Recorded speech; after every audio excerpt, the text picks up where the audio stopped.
Hello, and this time we're looking at simultaneous equations, but solving them by looking at their graphs rather than looking at their algebra.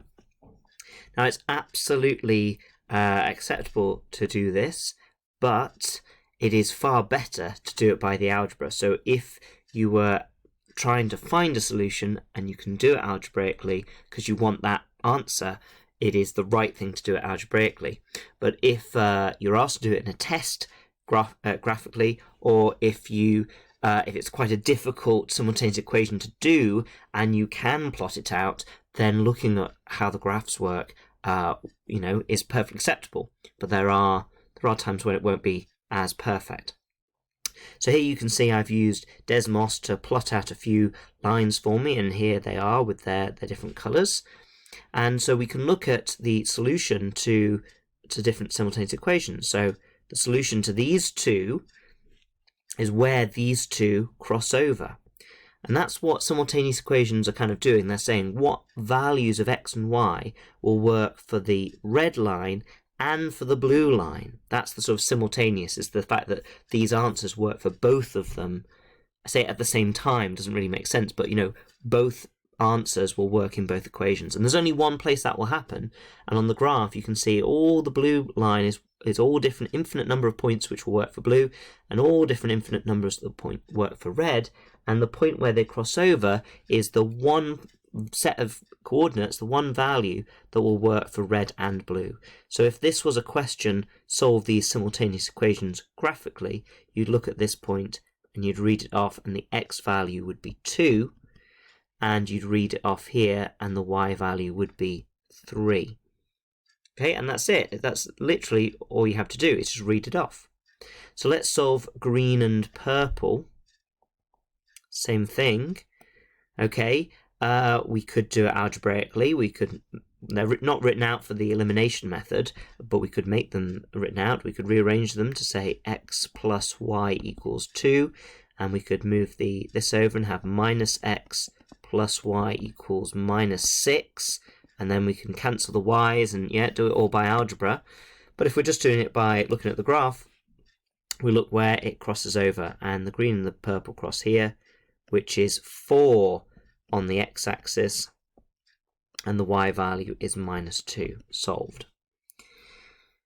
Now the issue can be that it's only as good as how well you've drawn your graph. Because if it's not very accurate, or if they don't intersect in nice places, then it's not going to work. So anyway, let's just look at another couple of examples. Blue and green, you just look where the blue and the green equations cross, which is here. And just because it's on the axis, that's fine. It just means that for this one, it's got 0 for the x and 2 for the y. Not a problem there.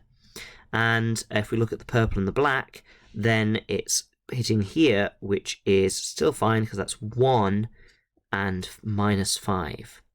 So also absolutely fine. But if we look, for example, at the red and the green, so if we look at these two, then let's get rid of some of these drawings. The red and the green lines, where do they intersect? Well, I'm not so happy with this now because I'm not sure where that is.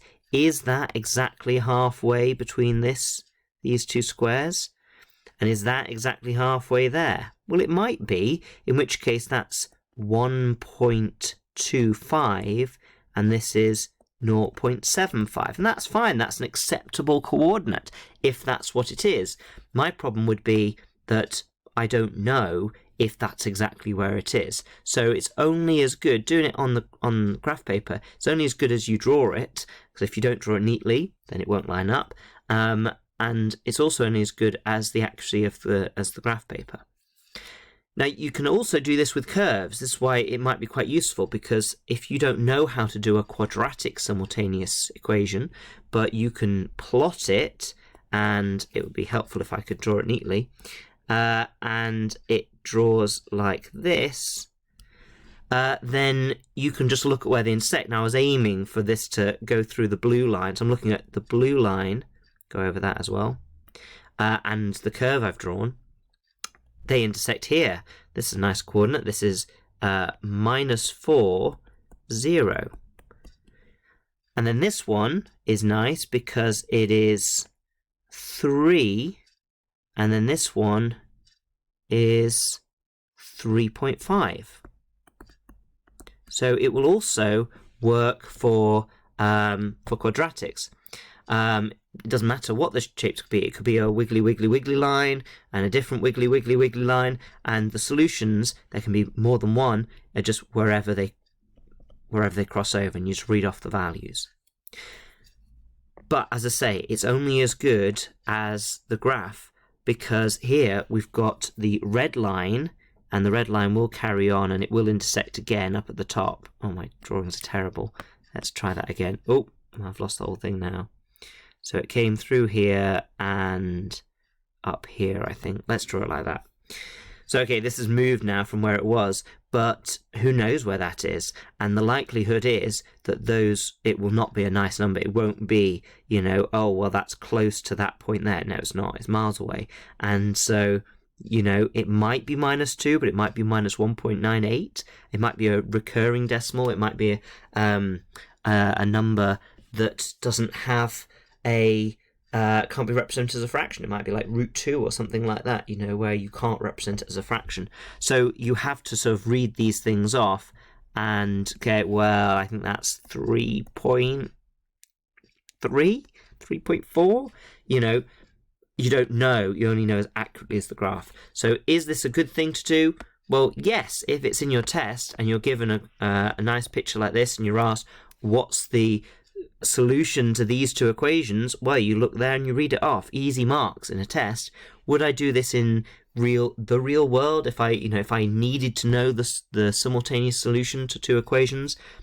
No, I would do it algebraically, unless it was such a horrible one with trigonometry in and complicated stuff. Then maybe I would use software like Desmos to draw it, and then I can click on it and it will tell me the coordinate.